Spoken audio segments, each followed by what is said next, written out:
আমরা ডপলার ক্রিয়া যেটা শুরু করেছিলাম আগের ক্লাসে, তো আজকে আমরা সেই ডপলার ক্রিয়ার যে সূত্রটা আমরা জেনেছিলাম সেই সূত্রটাকে আমরা আজকে প্রমাণ করার চেষ্টা করব। তো যারা ভিডিওটা দেখবে তারা কিন্তু খাতা পেন বের করে যদি পড়ার মতো সিচুয়েশন তৈরি করে তোমরা এটা শুনতে থাকো, এবং যদি খাতা পেনে লিখতে পারো তাহলে কিন্তু তোমাদের পড়াটা অনেকটাই হয়ে যাবে। তো সেই জন্য তোমরা কাজ যেগুলো করছো অন্য কাজ সেগুলো বন্ধ করে দিয়ে খাতা পেনটা নিয়ে বসতে পারো।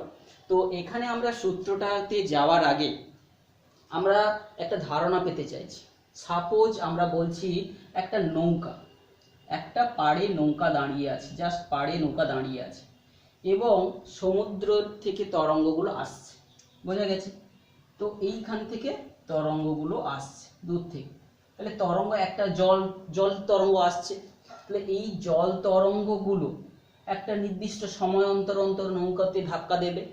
তো এই তরঙ্গটার আমি বলছি, অর্থাৎ প্রথম হচ্ছে আমরা একটা সিচুয়েশন আলোচনা করছি যেখানটায় যে নৌকা বা নৌকাতে বসে থাকা কোনো শ্রোতা সে স্থির অবস্থায় আছে। তো একটা তরঙ্গ যদি চলে আসে অর্থাৎ শ্রোতা এখানে স্থির, অর্থাৎ আমরা নৌকাটাকেই শ্রোতা, নৌকায় বসে থাকা যে অবজার্ভ করছে সেই শ্রোতা। আর একটা কি হচ্ছে তরঙ্গ, যে উৎস, তরঙ্গ যেখান থেকে আসছে উৎসটাও স্থির, উৎসও স্থির। তাহলে আমরা যদি একটা তরঙ্গ আসছে, যে ধরো জল তরঙ্গটা যেটা আসছে তার গতিবেগ যদি বলি ভি, তাহলে এই একটা তরঙ্গের গতিবেগ ভি এবং এর পর্যায় কাল যদি বলি টি, অর্থাৎ টি সময় অন্তর অন্তর করে একটা করে তরঙ্গ শীর্ষকে ছাড়ছে। তো তাহলে তার ফ্রিকোয়েন্সি কত হবে, তার অর্থাৎ কি কার কম্পাঙ্ক, এই উৎসটারই যেভাবে ছাড়ছে উৎসের কম্পাঙ্ক কত হবে, 1/t হবে।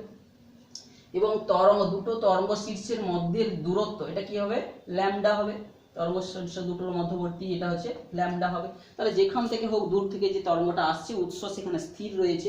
তো আমি সাপোজ যদি বলি তাহলে উৎস স্থির আর শ্রোতা নৌকাটা যেখানে দাঁড়িয়েছে স্থির। তো যখনই একটা ঢেউ এসে লাগলো, তো এই ক্ষেত্রে ছবিটাকে আমি একটু এটা জুড়ে দিয়েছি, একটু বড় করে দিয়েছি, তারপর যেটা বড় হয়ে যাচ্ছে খুব। তো আমরা এই ছবিটা এখানে সেটিং করছে না, তো আমরা এখানে কি করছি, নৌকাটাকে একটু কাছের দিকে নিয়ে আসছি, এটা নৌকা, ঠিক আছে? তো আমাদের ছবিটা আঁকার সময় খেয়াল রাখবো। তাহলে একটা ধরো যখনই একটা তরঙ্গ শীর্ষ ধাক্কা দিল, তারপরে একটা তরঙ্গ শীর্ষ এসে ধাক্কা দেবে কতক্ষণ পরে, টাইম পিরিয়ডের পর, এক টাইম পিরিয়ডের পর। অর্থাৎ যে ফ্রিকোয়েন্সিটা এখানে কি হবে না 1/t, বোঝা গেছে? তাহলে একটা তরঙ্গ শীর্ষ ধাক্কা দেওয়ার পর তার পর্যায়কাল, উৎসের যে পর্যায়কাল সেই সময় পরে আরো একটা যখন আসবে তখনই ধাক্কা দেবে। অর্থাৎ এই যে লিসনার যে অবজার্ভ করবে, লিসনারের যে ফ্রিকোয়েন্সি যদি বলি সেটা কি হবে 1/t টাইম পরে পরে আসবে। অর্থাৎ এই ল্যামডা দৈর্ঘ্যকে আসতে যে টাইম লাগবে, এই যে ল্যামডা দৈর্ঘ্য আসতে যে টাইম লাগবে সেটাই হবে তার হচ্ছে ল্যামডা বাই যে তরঙ্গটা যে বেগ নিয়ে আসছে ল্যামডা বাই ভি হবে। অর্থাৎ এই শ্রোতা যেটা শুনবে সেটা কি না ল্যামডা দৈর্ঘ্য যেটা আসছে সব তরঙ্গটা নিয়ে যেটা আসছে বেগ নিয়ে ল্যামডা বাই ভি, বোঝা গেছে? আবার এই ভি সমান আমরা কি জানি, যে ভি সমান যেটা আমরা শব্দের ক্ষেত্রে পড়েছি, এই যে শব্দের উৎস থেকে পড়েছি, ভি সমান ল্যামডা ইন্টু এফ সোর্সের ফ্রিকোয়েন্সি। তাহলে ভি সমান ল্যামডা ইন্টু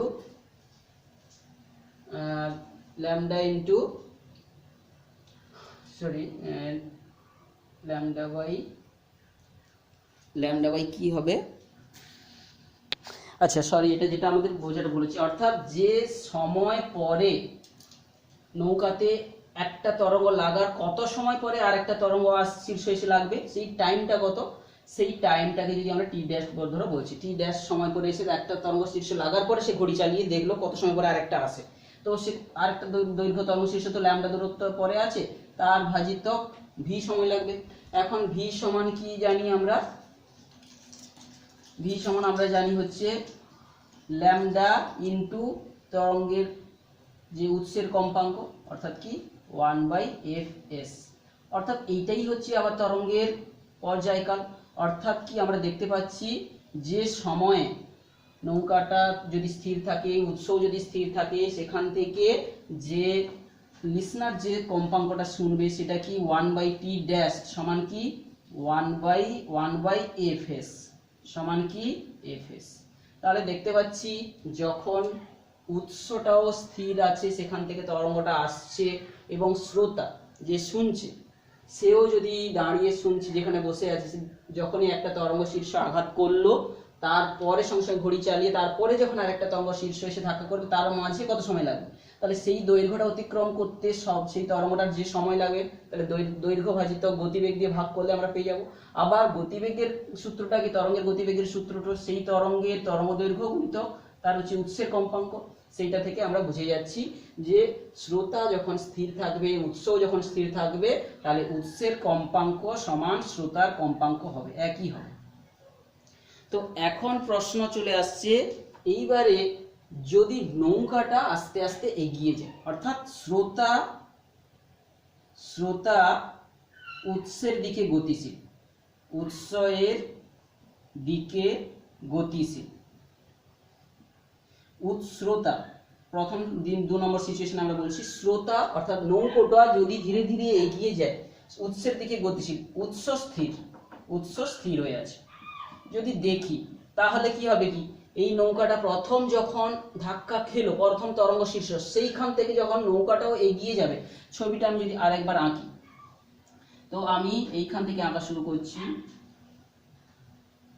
তাহলে নৌকাটা যখনই ফার্স্ট ধাক্কা খেলো t=0 সময়ে, যখন প্রথম তরঙ্গ শীর্ষকে টাচ করলো, তারপরে শ্রোতাটা অর্থাৎ শ্রোতা বা এখানে যে নৌকাটা বলছি যদি এগিয়ে যায় v(l) এই বেগ নিয়ে ধরো এগিয়ে যাচ্ছে, তাহলে এই যে তারপরের যে দূরত্ব পরের তরঙ্গদৈর্ঘ্য যে দূরত্বে ছিল, তখন কিন্তু সেই তরঙ্গ দৈর্ঘ্যর যে শীর্ষতে পৌঁছতে নিশ্চয়ই কম সময় লাগবে।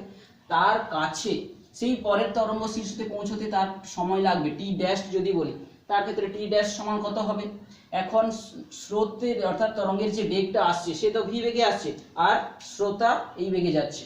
তো তরঙ্গের বেগ আর শ্রোতার বেগ যেহেতু পরস্পর বিপরীত দিকে আসছে, তখন আমি কি বলতে পারি যে শ্রোতা সাপেক্ষে তরঙ্গের মোট বেগ কত হবে, v+v হয়ে যাবে। অর্থাৎ আমরা সেই ল্যামডা তরঙ্গদৈর্ঘ্য দূরত্ব অতিক্রম করব v+vl, শ্রোতার গতিবেগ দিয়ে ভাগ হয়ে যাবে।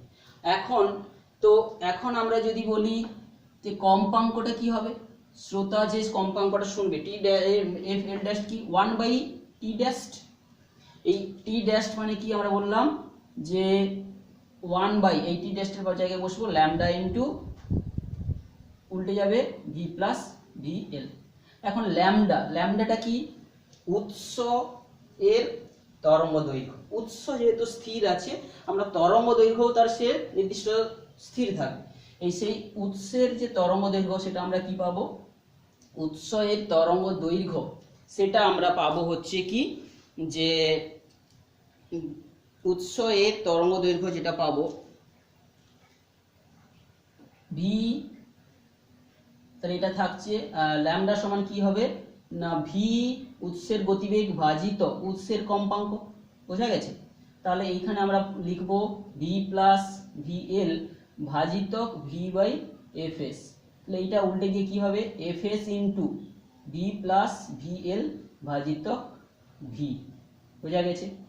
তো এইটা হবে, যেহেতু উৎসের কোনো চেঞ্জ হচ্ছে না, উৎসের তরঙ্গদৈর্ঘ্যের কোনো চেঞ্জ হচ্ছে না, তো আমরা পেয়ে যাব fl সমান আমরা পেয়ে যাচ্ছি, অর্থাৎ পাচ্ছি কি fl সমান fs উৎসের কম্পাঙ্ক ইনটু এটা ভাগ করলে কি হবে 1+vl/v, বোঝা গেছে। অর্থাৎ উৎসটার দিকে যদি গতিশীল হয় শ্রোতা, তখন কম্পাঙ্ক যে বেড়ে যাবে, উৎসের কম্পাঙ্কের সঙ্গে এই ফ্যাক্টরটা যোগ হবে, পজিটিভ সাইন থাকবে।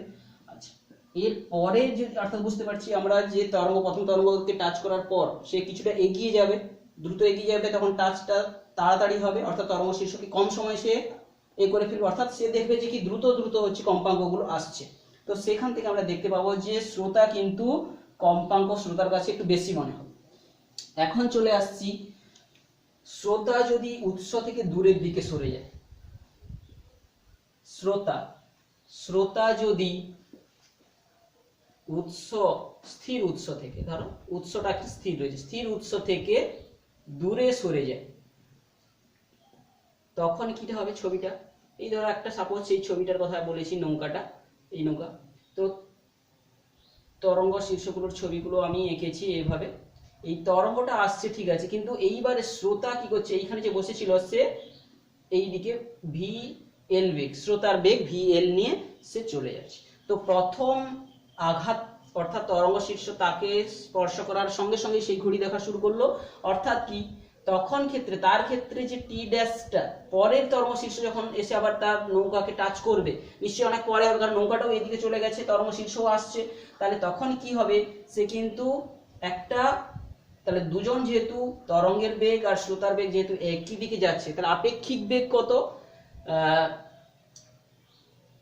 এই যে এর শ্রোতার সাপেক্ষে তার আপেক্ষিক তরঙ্গের আপেক্ষিক বেগ কত না ভি মাইনাস ভি এল, সেই গতিবেগ নিয়ে যাবে, কত দৈর্ঘ্য অতিক্রম করবে ল্যামডা, এই যে ল্যামডা তরঙ্গ দৈর্ঘ্যকেই সে অতিক্রম করবে কিন্তু ভি মাইনাস ভি এল নিয়ে, অর্থাৎ যে শ্রোতার সাপেক্ষে তরঙ্গের বেগ তখন কত হয়ে যাচ্ছে ভি মাইনাস ভি এল, সেটা দিয়ে যখনই ভাগ করব। আবার কি যেহেতু তরঙ্গ দৈর্ঘ্যটা উৎসের বৈশিষ্ট্য, উৎস যেহেতু কোনো কিছু হয়নি তো উৎসের চেঞ্জ হবে, উৎসের ক্ষেত্রে তরঙ্গ দৈর্ঘ্য সমান কি আমরা জানি ভি বাই সরি ল্যামডা সমান আমরা জানি, কারণ ভি সমান আমরা জানি ল্যামডা ইন্টু এফ এস, তাহলে ল্যামডা সমান কি হবে, ল্যামডা সমান ভি বাই এফ এস, তাহলে ভি বাই হবে F S by V minus V L এইটা।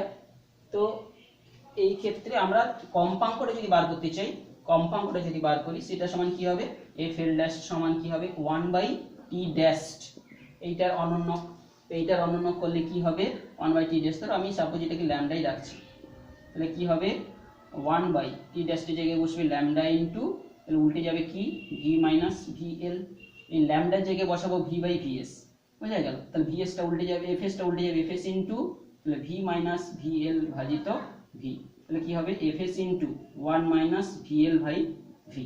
তাহলে আমরা দেখতে পাচ্ছি শ্রোতা যদি উৎস থেকে ধীরে ধীরে দূরে সরে যায় তখন কি হবে, কম্পাঙ্কটা একটু কম মনে হবে উৎসের ক্ষেত্রে, শ্রোতার কাছে কম মনে হবে, অর্থাৎ এই দুটো সূত্রকে আমরা একজোট করে লিখতে পারি কি, যখন দুটো সূত্রকে এফ এল শ্রোতার কাছে যখন শুধু উৎসটা সরি শ্রোতা যখন উৎসর দিক থেকে সরে যাবে বা আসবে সেইটাকে আমরা লিখতে পারি কি F S into 1 plus minus V L by V, প্লাসটা কখন নেব যখন হচ্ছে কি শ্রোতা কাছের দিকে আসছে আর শ্রোতা যখন দূরের দিকে চলে যাচ্ছে তখন আমরা নেব হচ্ছে মাইনাস সাইন।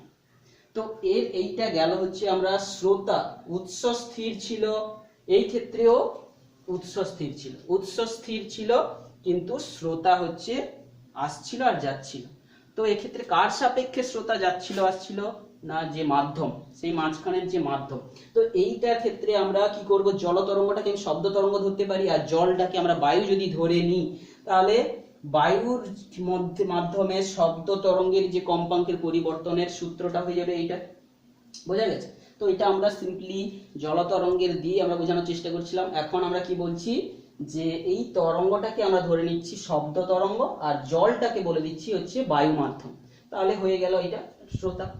তো এর পরে আলোচনাতে আমরা চলে আসবো যেটা কি না যেখানে কি যে উৎস গতিশীল হবে, উৎস যদি গতিশীল হয় তাহলে এই সূত্রটা আমরা বললাম তুলে নিতে, তোমরা এটা পজ করে এটাকে তুলে নেবে।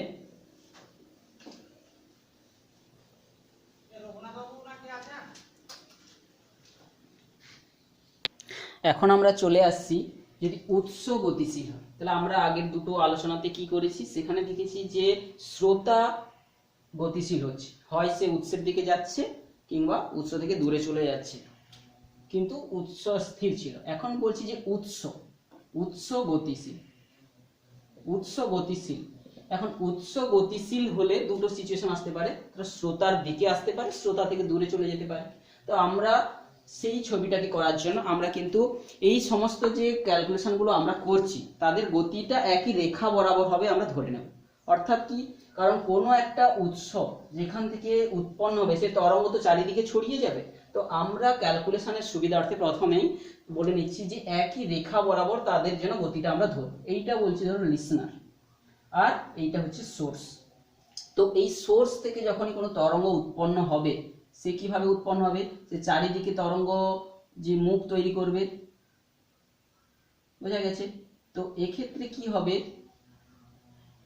যখনই উৎস স্থির থাকবে সে কিন্তু চারিদিকে সমান দূরত্বে কিন্তু এগিয়ে যাবে, পুরোপুরি সার্কুলার মোশনে এগিয়ে যাবে, সার্কুলার তরঙ্গ নিয়ে।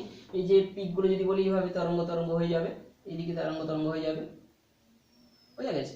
কিন্তু যদি উৎস গতিশীল, উৎস যদি গতিশীল হয়, আমি সাপোজ বলছি উৎসটা লিসনার থেকে দূরের দিকে চলে যাচ্ছে, উৎস যদি দূরের দিকে চলে যাচ্ছে, তাহলে উৎস যেটা কি হবে, সাপোজ প্রথমে বলছি আমরা উৎসটা কাছের দিকে আসছে, লিসনারের কাছের দিকে আসছে উৎসটা, তাহলে তার যে তরঙ্গ শীর্ষগুলো কি হবে, সামনের দিকের গুলো কি হবে, কাছাকাছি ঘন বিশিষ্ট সন্নিবিশিষ্ট হয়ে যাবে, দূরের দিকে গুলো একটু ফাঁকা ফাঁকা হবে, বোঝা গেছে। অর্থাৎ উৎস যদি শ্রোতার দিকে এগিয়ে আসে, তাহলে সামনের দিকে তরঙ্গ যে শীর্ষগুলো জমা হতে থাকবে, এটা আরো ঘন ঘন সন্নিবিশিষ্ট হয়ে যাবে। অর্থাৎ এইগুলো তরঙ্গ দৈর্ঘ্য, এটাকে যদি বলি তরঙ্গ দৈর্ঘ্য, এটা হচ্ছে ইনফ্রন্টে এটার মান যা হবে, এই পাশে তরঙ্গ দৈর্ঘ্য যেটাকে বলছি বিহাইন্ড, এটা আলাদা হবে। তো আমরা ইনফ্রন্টে কি হবে, তাহলে তরঙ্গ যখনই ফার্স্ট একটা তরঙ্গ শীর্ষকে সে ছাড়লো উৎসটা, সেই মুহূর্তের পর থেকে আমরা যদি ক্যালকুলেশন করি, তাহলে কি হবে না, তরঙ্গ দৈর্ঘ্যটার ক্ষেত্রে আমরা আলোচনা করছি, তরঙ্গ ইনফ্রন্টে কি হয়ে যাবে, তাহলে তরঙ্গ দৈর্ঘ্য যেটা ছেড়েছিল সেই তরঙ্গ দৈর্ঘ্য থেকে উৎসটাও কিছু চলে আসবে পরে, দ্বিতীয় যখন তরঙ্গ শীর্ষ ছাড়ার পর্যন্ত, অর্থাৎ তার যদি পর্যায়কাল টি বলি, অর্থাৎ উৎস এর পর্যায়কাল আমাদের যদি ধরে নিই উৎস গতিশীল, এবং উৎস এর যদি পর্যায়কাল অর্থাৎ টি বলি, অর্থাৎ টি সময় অন্তর অন্তর একটা করে তরঙ্গ শীর্ষ ছাড়ছে, তাহলে সেই টি সময় ধরে উৎসের যে গতিবেগ যেটা আমি বলছি ভিএস ততদূর চলে আসবে, ভিএস ইন্টু টি, এবং উৎসের পর্যায়কাল টি, উৎসের কম্পাঙ্ক হচ্ছে কত, উৎসের কম্পাঙ্ক আমি বলেছি এফএস। তাহলে কি হবে না, এই ল্যামডা আমরা জানি, আবার তরঙ্গের যে বেগ, তরঙ্গের বেগ কত, ভি সমান হচ্ছে কি ল্যামডা ইন্টু এফএস, উৎসের কম্পাঙ্ক। তাহলে সেইখান থেকে ল্যামডা সমান আমরা কি পাবো না ভি বাই এফএস। আবার কি এই সময় টাইম পিরিয়ড পর্যায়কালের সম্পর্ক কি, টি সমান 1/fs, বুঝা গেছে। তো এই যে ফার্স্ট তরঙ্গ শীর্ষ ছাড়ার মুহূর্তে যদি আমরা সময়টা গণনা করা শুরু করি, দ্বিতীয় তরঙ্গ শীর্ষ যখন ছাড়বে সেই সময় কিন্তু তরঙ্গটা কিছুটা এগিয়ে চলে আসছে, তরঙ্গের উৎসটা এগিয়ে চলে আসছে, অর্থাৎ তাহলে সেই মুহূর্তে তাহলে তরঙ্গ দৈর্ঘ্যটা একটু কমে যাবে, বোঝা গেছে। এটাকে আমরা যদি ল্যামডা ড্যাশ বলি, তাহলে ল্যামডা মানে কি ভি বাই এফএস, আর ভিএস ইন্টু 1/fs, তাহলে এই দুটো থেকে আমরা বলছি এফএসটা যদি কমন চলে যায় ভি মাইনাস ভিএস, তাহলে পরিবর্তিত তরঙ্গ দৈর্ঘ্য কিন্তু চেঞ্জ হয়ে যাবে, বোঝা গেছে। তরঙ্গ দৈর্ঘ্য যেহেতু চেঞ্জ হয়ে যাবে, তাহলে শ্রোতা যেভাবে শুনবে, শ্রোতার ফ্রিকোয়েন্সি, শ্রোতার কাছে যে কম্পাঙ্কটা হবে, শ্রোতার কাছে কম্পাঙ্ক, অর্থাৎ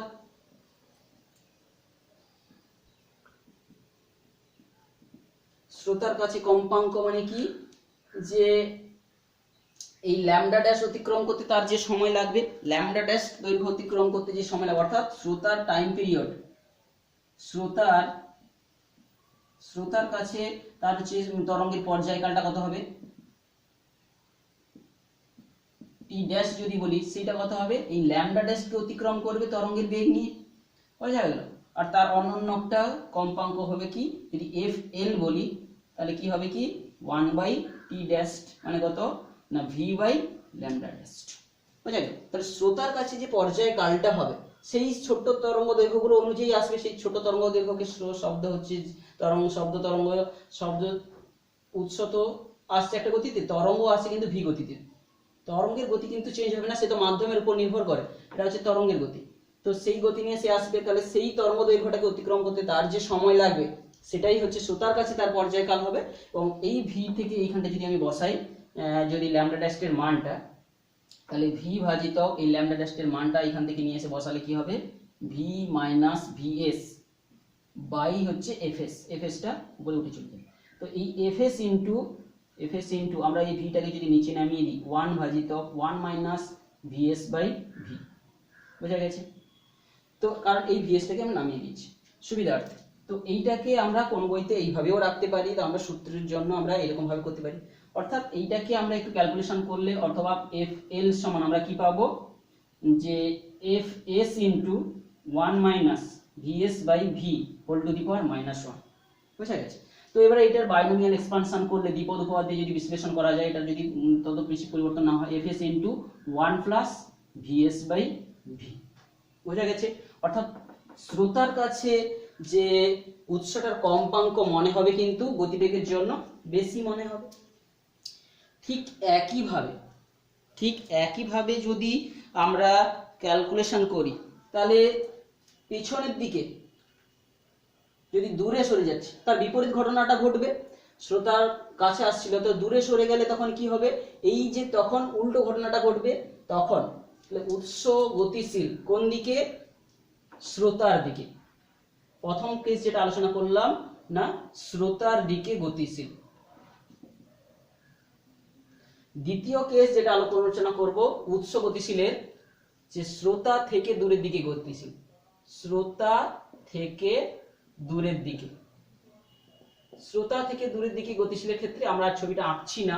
দূরের দিকে গতিশীল হলে তখন কি হবে, এই দিকে চলে আসবে, তখন এই দিকে ল্যামডা বিহাইন্ডটা এই দিকে থাকবে। অর্থাৎ তখন কম্পাঙ্কটা, যে শ্রোতার কম্পাঙ্কটা কি হবে, এফএল সমান একটা জাস্ট কি হবে, যে ভি ভাজিতক, যেটা বলছি ভি ভাজিতক ল্যামডা বিহাইন্ড। আমরা যেটা ফ্রন্টেরটা বসিয়েছিলাম, ইন ফ্রন্টের মানটা বসিয়ে ক্যালকুলেশন করেছিলাম, তখন বিহাইন্ডের মানটা বসাবো, কারণ এই দিকে যখন চলে যাবে অর্থাৎ সিচুয়েশনের ছবিটা কি হবে, এটা হচ্ছে যদি লেল হয়, এটা যদি এস হয়, তাহলে এই দিকে ধীরে ধীরে কিন্তু, অর্থাৎ এই দিকের গুলো ল্যামডা ইন ফ্রন্ট হবে, আর এই দিকের গুলো তখন কি হবে, ল্যামডা বিহাইন্ড হবে। এই দিকে যে দৈর্ঘ্যগুলো ল্যামডা বিহাইন্ড হবে। অর্থাৎ এই ল্যামডা বিহাইন্ডের মানটাকে কিন্তু আমাদের বসাতে হবে, বোঝা গেল। কারণ তরঙ্গটা তো চলে আসবে সে ভি বেগ নিয়ে, উৎস এদিকে যাচ্ছে ভিএস নিয়ে, বোঝা গেছে। শ্রোতা স্থির রয়েছে, তাহলে ল্যামডা বিহাইন্ডের মানটা বসাতে হবে। তো এই ল্যামডা বিহাইন্ডের মানটা তখন কি হবে, কিন্তু ইন ফ্রন্টে যেমন ভাবে কমে যাচ্ছিল, বিহাইন্ডের ক্ষেত্রে কি হবে, ল্যামডা বিহাইন্ডের ক্ষেত্রে আমরা বলছি যে ল্যামডা তো থাকবে, ল্যামডার সঙ্গে সঙ্গে কি হয়ে যাবে, এই যে ভিটি প্লাস টাইম পিরিয়ড, উৎসের গতিবেগ যদি ভিএস আর টাইম পিরিয়ড মিলে সেই দৈর্ঘ্যটা বেড়ে যাবে। উৎসের গতি যেমন জমে গেছিল, উৎসটা প্রথম কম্পাঙ্ক মানে তরঙ্গ শীর্ষ ছাড়ার পরে যখন সে আরো একটা তরঙ্গ শীর্ষ ছাড়বে, ততক্ষণে এ v0t পরিমাণ সেই দিকে চলে গেছে, কিন্তু আমরা অর্থাৎ এই দিকে চলে এসেছে v0t পরিমাণ, বোঝা গেছে, v0t পরিমাণ। তাহলে এইভাবে এইখান থেকে আমি যদি ল্যামডার মানটা ঠিক একই রকম ভাবে বসাই, ল্যামডার মান কি বলছি, ভি বাই এফ এস, আর ভি এস আর টি মানে কি এফ এস। এটা বসালে দেখতে পাবো এফ এস ইন্টু, আমরা সেইটা জাস্ট একটা সাইন পেয়ে যাবো 1/1 মাইনাস ভিএস বাই ভি, এটাই পাবো, বোঝা গেছে। তো এইটাকেও একই রকম ভাবে F S into 1 minus VS by V whole to the power, sorry এটা প্লাস থাকবে, হোল টু দি পাওয়ার -1। তো এই ক্ষেত্রে পাবো F S into 1 minus VS by V. অর্থাৎ বাইনোমিয়াল এক্সপানশন করলে দ্বিপদ উপপাদ্যে যদি বিশ্লেষণ এটাকে এক্সপান্ড করি, দ্বিপদ উপপাদ্য অনুযায়ী যদি এটাকে আমরা বিশ্লেষণ করি, এটা পেয়ে যাবো। অর্থাৎ যখন দেখতে পাচ্ছি শ্রোতা থেকে উৎস দূরের দিকে স্থিতিতে সরে যাবে, তখন কম্পাঙ্কটা আবার কমে যাচ্ছে। তো এই দুটো সূত্রকে আমরা একজোট করে একসঙ্গে লিখতে পারি, এফ এল সমান 1 plus minus VS by V into F S. অর্থাৎ যখন উৎস শ্রোতার দিক থেকে দূরে চলে যাবে, তখন হচ্ছে কি, এই যে তখন শ্রোতা স্থির আছে, তখন কি হবে, এইরকম সূত্র অনুযায়ী হবে। শ্রোতার কাছে কোন কম্পাঙ্ক নিয়ে শব্দটা আসবে, সেটা হচ্ছে এই সূত্রটা। তো এখন আমাদের আলোচনার মূল শেষ পর্যায়ে চলে এসেছি, যখন শ্রোতা এবং উৎস দুজনেই গতিশীল হবে। তো আমাদের এবারে আলোচনার বিষয় হচ্ছে কি, তো এটাকে আমরা বলবো, তোমরা পজ করে ভিডিওটাকে তুলে নিতে পারো, ঠিক আছে।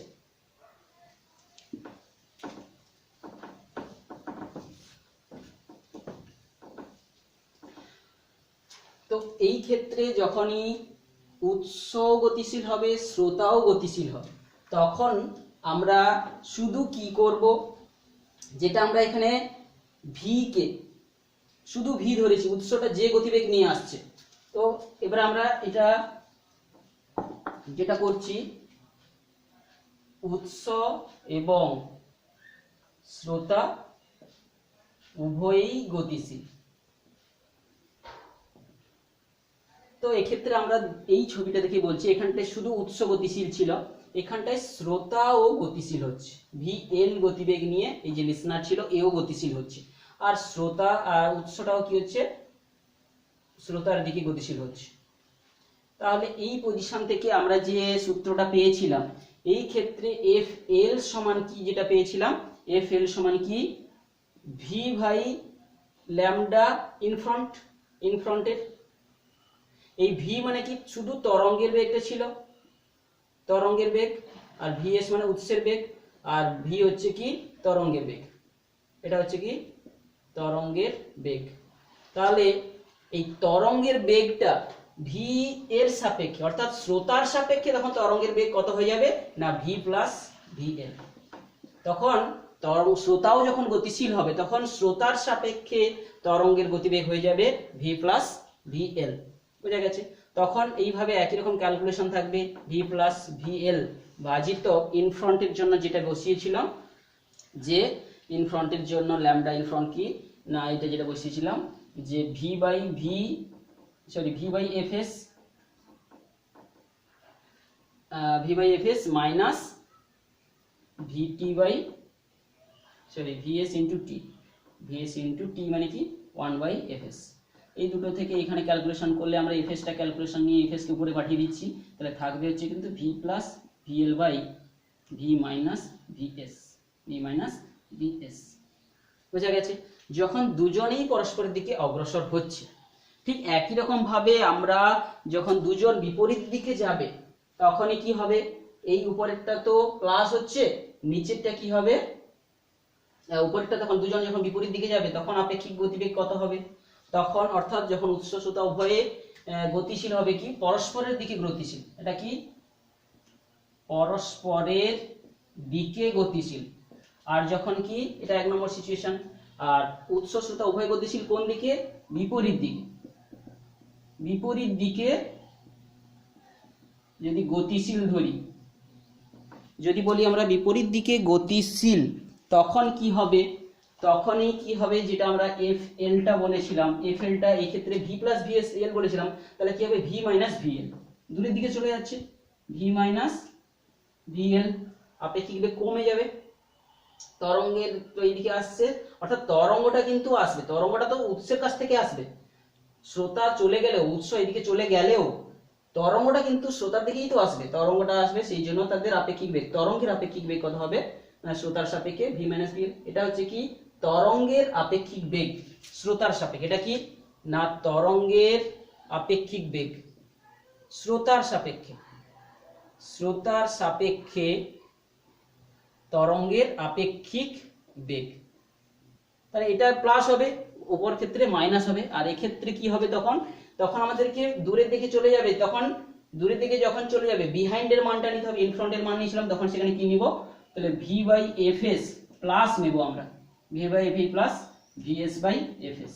তো এই ক্ষেত্রে কি করলে F S into V minus VL by V plus VS. তো আমরা পেয়ে যাচ্ছি অরিজিনাল সূত্র যেটা। তো এই দুটো সূত্রকে আমরা একজোট করে লিখলে যেটা পাবো সেটা কি, সেটাই হচ্ছে উৎস শ্রোতা উভয় সবাই গতিশীল হলে সেই সূত্র কি হবে। এই দুটো সূত্রকে একজোট করে লিখলে আমরা কি পাবো না, এফ এল সমান এফ এস ইন্টু ভি, ধরো এইটাকে উপরে লিখছি plus V L by V minus V S, আর নিচেরটার জন্য নিচে মাইনাস আর এর নিচে প্লাস। বোঝা গেছে? অর্থাৎ যখন আপার সাইন নেব তখন এই সিচুয়েশনটা লোয়ার সাইন নিচেরটা। তো তো এইবারে গাণিতিক সিচুয়েশনে আমাদেরকে যেভাবে বলবে, যেটা যেভাবে অগ্রসর হচ্ছে সেই অনুযায়ী আমরা সূত্রটাকে পরিবর্তন করে নেব, এটা থেকে সবগুলোতে চলে আসতে পারবো। তো এইটা হচ্ছে একটা পদ্ধতি, যেভাবে আমরা কিসের উপর ভিত্তি করে ক্যালকুলেশন করলাম না, তরঙ্গ যে দৈর্ঘ্যটা কিরকম ভাবে পরিবর্তন হচ্ছে উৎসের ক্ষেত্রে সেইটাকে নিয়ে আমরা ক্যালকুলেশন করেছি। কিংবা যখন স্রোতা গতিশীল হচ্ছিল তখন কিন্তু তরঙ্গ দৈর্ঘ্যের কোনো চেঞ্জ হয়নি, সেখান থেকে আমাদের আলাদাভাবে একটা ক্যালকুলেশন করেছিলাম। তো আরো এক প্রকারের এই সূত্রটাকে ভিন্ন ভিন্ন ভাবেও প্রকাশ করা থাকতে পারে।